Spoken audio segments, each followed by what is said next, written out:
My name is Jennifer Henrado, and today I'm going to be sharing with you the findings from my study about the negative effect of stress on family satisfaction in college students.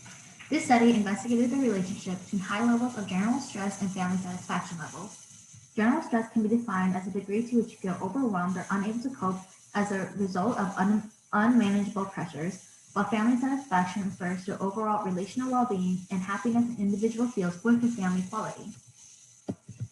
Stress is a normal part of life that everyone experiences, but sudden life changes can make people cope with stress differently.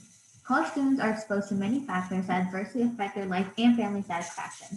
Factors that influence stress levels can impact a student's academic performance, thus increasing stress in other aspects of that student's life. When individuals cannot cope with stress effectively, it not only increases their stress levels, but also affects their personal life, interpersonal relationships, and academic performance. In fact, 61% of college students in anxiety counseling report concerns of 45% stress and 31% family issues. It is important to understand that high stress levels negatively affect individuals' mental, physical, and emotional health. Family plays an important role to buffer stress in college students and increase life satisfaction. The purpose of the study is to understand how stress impacts satisfaction within families. It is important to support college student success and increase positive mental health because individuals tend to react poorly when stress levels are high.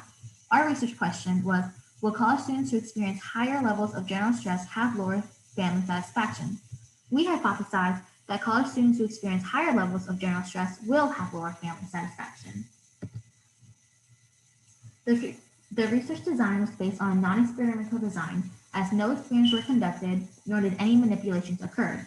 The respondents were undergraduate students enrolled in the Family Studies course at Towson University. Students were asked to complete a self-report questionnaire that was administered during time in return for participation credit. The survey took 6 minutes on average to complete, and participants responded to questions pertaining to their stress levels, family satisfaction, and personal information. The non-probability method was used because the sample was based on a non-random criteria. As for our sample consisted of 87 undergraduate students attending a family studies course. 69 of the respondents were women, while 18 were men, between the ages of 18 and 29. I want to extend a little on ethical issues, as before the beginning of the procedure, students were informed of what was going to be in the questionnaire and that their participation was anonymous and that they could stop at any time. As well, the study did not need approval from the IRB approval process, the Institutional Review Board. Anonymity was assured in the study as those who took part in the questionnaire did not indicate who they were. However, ethical concerns were raised regarding participation credit. Students' incentive to fill out the survey was gaining extra points in their final grade, and this may have caused students to feel pressured in answering personal questions they may not have otherwise. So the independent variable of general stress was developed for the purpose of this class, and the response option for stress was measured through a 5-point Likert type scale. Students were asked to rate their level of stress over the past 7 days from a scale of 1 not at all stressed to 5 extremely stressed. As the independent variable was a single item measure, we were unable to test reliability, and thus we cannot be sure how reliable the measure is. The single item measure also lacks validity, but only having face validity, the weakest type. We measured satisfaction with family life scale using the Zabriskie and Ward satisfaction with family life scale. This included a 5-item questionnaire that students answered through a 7-point Likert type scale. Questions such as, I am satisfied with my family life, and so far I have gotten the important things I want in my family life, were rated from a scale of 1, strongly disagree, to 7, strongly agree.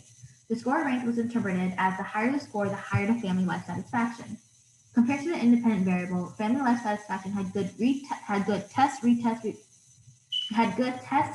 reliability, and we found to have construct and criterion validity.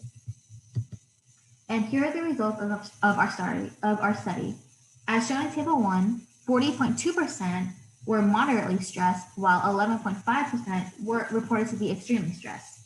The results show that there was no statistically significant correlation between general stress and family satisfaction. Spearman's rank order correlation was used to investigate the relationship between variables because we are determining if there is a relationship between an ordinal variable, stress, and a continuous variable.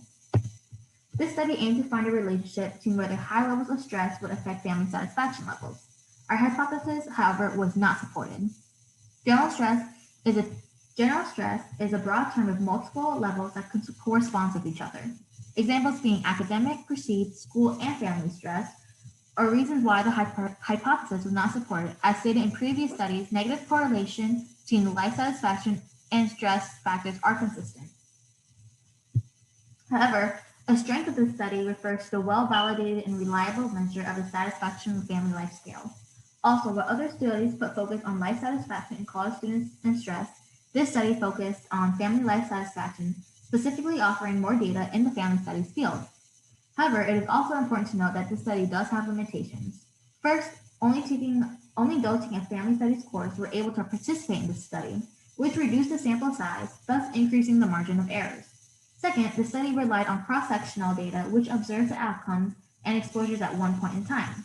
The data and measures that were collected are limitations as single item variables like validity and reliability, which can lead to unknown biases.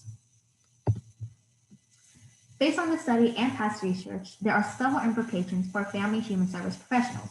Because stress is unavoidable in life, human service workers can consider next steps in mental health services. You can also come up with coping strategies such as stress management programs to find supportive and preventative programs. Despite its limitations, this study does leave room for future research and implications for the field of family studies. Instead of focusing on one variable, research can break out of multiple areas and facets and understand how it interferes with students' life satisfaction, as there are different types of stress and other variables. In the study, high levels of stress were negatively correlated with lower family satisfaction, but not statistically supported. However, these results support the negative effects of stress on family satisfaction and offer room for future research. Also, here are my references, and that is it for today.